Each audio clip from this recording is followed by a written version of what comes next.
I trusted him with my life. He stole $30 million behind my back." Billy Joel sat frozen in his attorney's office. The numbers staring back at him told a story of betrayal spanning a decade. The man behind it all? Not some shadowy stranger.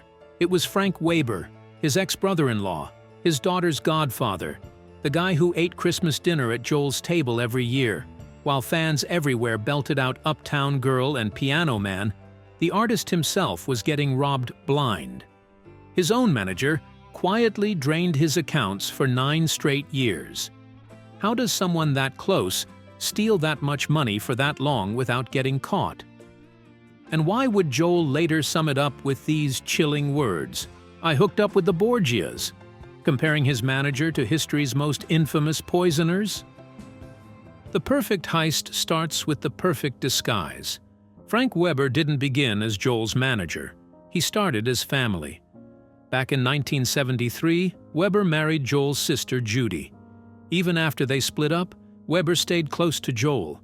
He became godfather to Joel's daughter Alexa Ray and her legal guardian. This wasn't just business, this was blood. In 1980, Joel signed papers giving Weber total control over his money through power of attorney. Weber now ran everything: concert tours, record deals, and every dollar flowing through Joel's growing empire. The setup looked perfect. Joel wrote hits while Weber handled all the money. Joel's fame grew with each album, but he never noticed the shadow growing behind him. Around 1985, money started disappearing. $50,000 here, $100,000 there, vanishing from Joel's accounts. When Joel asked questions, Weber waved them away as investments. "Just wait," he promised. "The money will come back bigger." It never did. 2 years later, private investigators found something troubling. Weber had taken $2.4 million in so-called loans from Joel's accounts. No paperwork, no repayment schedule. Just cash, quietly disappearing. Where did it go? $800,000 lost on a Kentucky horse farm. Another $500,000 dumped into dry oil wells in Texas. Joel knew nothing about any of this. But then came the real bombshell. Weber had secretly used Joel's songs, his most valuable possession, as collateral for $12 million in personal loans from CBS Records. These weren't just songs. They were Joel's retirement fund, bringing in $2 million every year in steady income. Weber had gambled with Joel's future without even asking. By 1988, Joel's accountant raised red flags. But Weber had built a fortress around Joel's finances. Only Weber could approve payments, see bank statements, or talk to the banks. How did Weber keep this con going for so long? The answer was right there all along. Sunday family dinners, shared vacations, holiday gatherings. After all, who looks at their brother-in-law and thinks, thief? August 30th, 1989 started like any normal day. By nightfall, Billy Joel's world would crumble. Joel walked into his Manhattan lawyer's office carrying a stack of bank statements. For months, he'd had this gut feeling something wasn't right. The numbers confirmed his worst fears and showed something far darker than he ever imagined. As experts dug through Weber's financial maze, they found 3 separate scams running simultaneously for years. The first one: Weber told Joel each music video cost $450,000 to make. In reality, they cost just $200,000. Weber pocketed the extra $250,000 each time. This trick alone funneled away $4.25 million from 17 music videos between 1982 and 1988. Where did all that money go? Joel asked. Property records showed Weber's huge Long Island mansion, renovations paid for with Joel's cash. The second scheme, $10 million taken out as loans that Weber never planned to pay back. Only $300,000 ever made it back to Joel's accounts. All the paperwork looked real, with Joel's signature, until handwriting experts proved Weber had faked them all. The third scheme left even veteran financial investigators speechless. Without telling Joel, Weber had used the songwriter's hit songs as collateral for $12 million in personal loans from CBS Records. Joel only found out when a confused bank officer called about missed payments on loans Joel didn't even know existed. Investigators tracked another $20 million of Joel's money wasted on Weber's failed side projects. A Florida condo development lost $4 million overnight. A Broadway show, Weber backed, collapsed after 6 weeks. Even $1.2 million meant to pay Joel's band was diverted to cover Weber's bad investments. The final number hit everyone like a punch to the gut. $30 million gone. In 1989 terms, that could buy 30 luxury Manhattan apartments. On September 25th, Joel filed suit using RICO laws, the same legal weapons used against mob families. The music world watched in shock as Joel's case raised a chilling question. If one of the biggest stars on the planet could get robbed blind for years without knowing it, who else was getting quietly cleaned out? For 9 long years, Frank Weber had pulled off the perfect crime. Now Billy Joel was fighting back with a $90 million lawsuit that threatened to expose everything. Weber needed an escape plan. He found it in bankruptcy court. Just 48 hours after Joel filed his lawsuit, Weber submitted Chapter 11 bankruptcy protection papers. This legal move instantly froze all Weber's assets, including $3 million investigators had tracked to Cayman Islands accounts. The bankruptcy filing built a legal fortress around Weber. Joel's lawyers couldn't demand financial records or question Weber's business partners. The RICO case now sat stuck in legal limbo. Something jaw-dropping happened next. Weber kept living in his $1.2 million Long Island mansion, bought with Joel's money. He continued driving fancy cars, leased with Joel's cash. The bankruptcy laws meant to protect honest people became Weber's shield against justice. Weber's lawyer claimed, "Beely approved every transaction." CBS Records executives quickly shot this down, showing proof that Weber had forged Joel's signature on several million-dollar loan documents. Most damning of all, bank records showed Weber had moved money to Swiss and Bermuda accounts in August, weeks before Joel's lawsuit went public. Weber had seen the storm coming and prepared his getaway well ahead of time.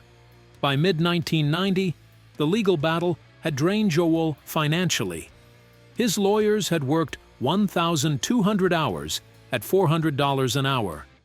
Financial experts had charged another $250,000 to trace the missing millions. The bitter irony? Joel had to tour non-stop just to pay the legal bills for trying to get back his stolen money. In November 1990, Joel faced a terrible choice: keep fighting a never-ending legal battle or take a settlement. He chose the settlement, getting back just $8 million of the $30 million taken. The deal let Weber keep his home and cars. Most offshore money stayed forever out of reach. Joel wasn't the only one getting a raw deal. Chuck Berry lost $1.7 million in an almost identical manager scam that same year. Jazz great Lionel Hampton sued his manager for $4 million and got nothing after a bankruptcy filing. "I didn't care about getting all the money back," Joel later told Rolling Stone. "I wanted him prosecuted." But Weber never spent a single day in jail. He quietly managed some minor acts before disappearing from the business completely in 1995. How could someone steal millions and walk away scot-free? The answer would force the entire music world to face an ugly truth. The system wasn't broken. It was built this way. For 4 years, Billy Joel carried around a weight his fans couldn't see. The betrayal, the lost millions, the questions about trust that kept him up at night. In 1993, Joel found his answer in a recording studio. "You're a big shot now, but who really made you?" Joel sang. His voice packed with years of bottled-up anger. The song, "The Great Wall of China," became his musical response to Weber's betrayal. Nobody knows the trouble I've seen. Nobody's perfect, mister, nobody's clean. Writing it was therapy, Joel told the LA Times. That guy built walls of lies around my life for a decade. The song appeared on his 1993 album, River of Dreams, which shocked critics by landing at #1 on the Billboard charts. The album sold 5 million copies worldwide. The betrayal that nearly broke Joel had instead sparked a creative comeback. Behind the scenes, Joel rebuilt his empire from scratch. 3 separate accounting firms now checked each other's work. No single person could approve payments without multiple sign-offs. Tour managers reported straight to Joel's lawyers. These safety measures cost Joel an extra $250,000 every year. But after losing $30 million, he saw it as the smartest investment he'd ever made. Weber heard the song and dismissed it as a cheap shot in a 1994 Vanity Fair article. But Joel's comeback made Weber's opinion meaningless. His 1994 tour pulled in a massive $36 million without Weber's help, about $1.2 million per show. By 2006, Joel's Madison Square Garden residency broke venue records with 12 sold-out shows in a row, generating $2.3 million each night. Yet the wounds stayed visible to those close to Joel. "You don't forget when family does this," he told his biographer. "I still check my bank statements every Sunday." He put a fax machine in his Long Island home just to get daily money updates. During tours, his accountants sent weekly expense reports for him to personally review. The betrayal kept shaping Joel's decisions. In 2008, he shocked the industry by turning down a $42 million offer for his song catalog. The memory of Weber using those same songs as loan collateral made Joel fiercely protective of his musical legacy. Instead, Joel kept personal ownership, licensing songs carefully. This approach earned him $6 million yearly, 3 times what Weber's unauthorized loans had brought in. A deeper question remained. How many other artists were still getting ripped off by the very system supposed to protect them? Billy Joel's lawsuit didn't just expose one crooked manager. It pulled back the curtain on an entire industry built to exploit trust. The same year Joel sued Weber, Bruce Springsteen filed a $5 million lawsuit against his manager. Eddie Murphy took his management team to court for $28 million. These weren't one-off cases. They revealed a music business running with almost no oversight. Before computers changed how money was tracked, stealing from artists was shockingly easy. Tour money often came as cash, $100,000 per show in paper bills with no digital record. Receipts were scribbled by hand or didn't exist at all. Joel's lawyer, Leonard Marks, explained the dangerous power imbalance. Standard contracts gave managers total control. They could sign checks, take out loans, even use song rights as collateral, all without the artist knowing. The Joel case triggered a wake-up call across the industry. By 1992, record labels required yearly audits for artists earning over $1 million. New York State passed laws making detailed money reports mandatory every 6 months. These changes saved artists millions. In 1995 alone, the new required audits recovered $12 million that would have otherwise lined managers' pockets. Today's music contracts split power carefully. Managers book tours but can't directly touch the money. Separate money managers handle banking under strict oversight. Lawyers check every contract before signing. Even Taylor Swift referenced Joel's case during her 2018 record label talks, demanding third-party accounting for her masters. But troubling gaps still exist. In 2023, Lizzo faced lawsuits from dancers over profit-sharing issues.